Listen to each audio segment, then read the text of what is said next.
then now this is something interesting. Maharashtra special public security bill. Now why is this in news? देखो, ये जो महाराष्ट्र का public safety bill आया है ना, अभी बिल है, ये एक्ट नहीं बना है, तो because it has not been pass by the Vidhan Parishad and Vidhan Sabha and signed by the governor. अगर ये तीनों चीज़ें हो जाएंगी तो ये एक्ट बन जाएगा. न्यूज़ में क्यों है? ये जो एक्ट है ना, ये टारगेट कर रहा है किसको? अर्बन नक्सल्स को. अब दिमाग में सवाल आएगा, ये अर्बन नक्सल्स क्या है? तो उससे पहले समझो नक्सल्स क्या है. देखो नक्सल्स क्या है. वेस्ट बंगाल में एक गांव है नक्सलबारी नाम का, नक्सलबारी नाम का. तो ये नक्सल्स क्या थे? ये कम्युनिस्ट सपोर्टर थे. ये चाहते थे जो बड़े बड़े लैंड ओनर्स हैं, जमींदार हैं, इनसे ज़मीन वमीन खींचो और आपस में बांट लो, है ना.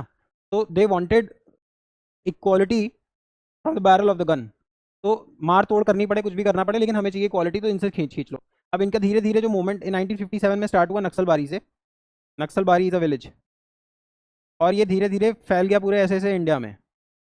That is why this region came to be called as the red corridor, जहाँ पे इनका प्रेजेंस ज़्यादा था. अब इसी चीज़ को टैकल करने के लिए गवर्नमेंट ऑफ इंडिया ने एक ऑपरेशन लॉन्च किया, ऑपरेशन सद्भावना. और इन्होंने धीरे धीरे नक्सल एरियाज कम कर दिए. अब ये बहुत श्रिंक हो गया, बहुत छोटा सा एरिया रह गया, तो इंडिया में नक्सल मैनेज ऑलमोस्ट खत्म हो गई है. बट अब देखो क्या होता है. 31 दिसंबर 2017 की बात है. अगले ही दिन लगनी थी 1 जनवरी 2018. अब अगर हम इससे 2 साल पहले चले जाएं, मतलब 1 जनवरी 18 पे चले जाएं, तो आपने शायद हिस्ट्री में पढ़ा हो कि 1818 में चल रहा था एंग्लो मराठा वॉर. धीरे धीरे ब्रिटिशर्स ने पहले बंगाली मारे, फिर मैसूर मारा, है ना. तो कभी आप हिस्ट्री में पढ़ोगे, पहले बंगाल मारा, फिर मैसूर मारा, फिर धीरे धीरे हैदराबाद खींच लिया, फिर मराठा से भी 3 वॉर लड़े. तो एंग्लो मराठा वॉर 3 हुए थे. इसमें जो 3rd नंबर का एंग्लो मराठा वॉर था, इसमें लड़ाई हो रही थी Marathas versus Britishers. Anglo means Britishers, तो ब्रिटिशर्स वर्सेस मराठा. अब ब्रिटिशर्स की आर्मी में मोस्टली कौन लोग थे? SC ST, prominent people. तो these were fighting for Britishers. और मराठास को कंट्रोल कर रहे थे Peshwas, and Peshwas were predominantly Brahmins. तो हुआ क्या था? देखो, ये हम लोगों को सिर्फ लड़ाने की बातें होती हैं. लड़ तो ब्रिटेन रहा था ना.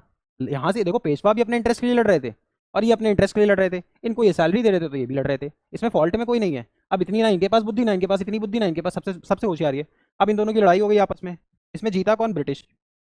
अब जब ब्रिटिश जीते, तो ये SC ST और जो इनके सोल्जर्स थे, इस कम्युनिटी को लगा कि वी हैव बीटन पेशवाज, क्योंकि इनके लिए ब्रिटिशर्स का कोई मतलब ही नहीं था.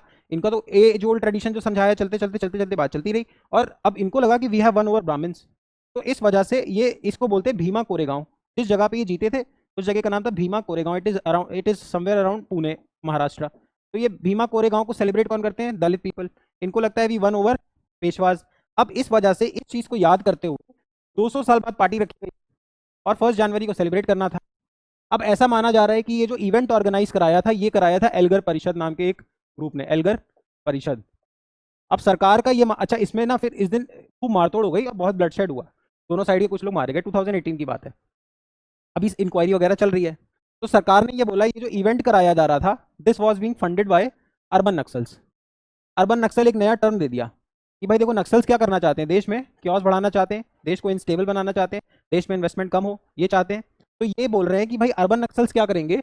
अर्बन नक्सल्स जो आपके हैं, ये जो अर्बन नक्सल्स आपके हैं, ये बोल रहे हैं कि ये मॉडर्न डे नक्सलाइट्स हैं. इनको कोई सेपरेट रीजन में वेपन आर्म्स यूज करने की जरूरत नहीं है. ये इंटेलेक्चुअली मारते हैं.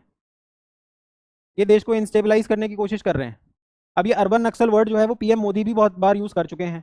अब इन्हीं अर्बन नक्सल्स को रोकने के लिए महाराष्ट्र में कानून पास हो रहा है, which is called as Maharashtra public safety bill.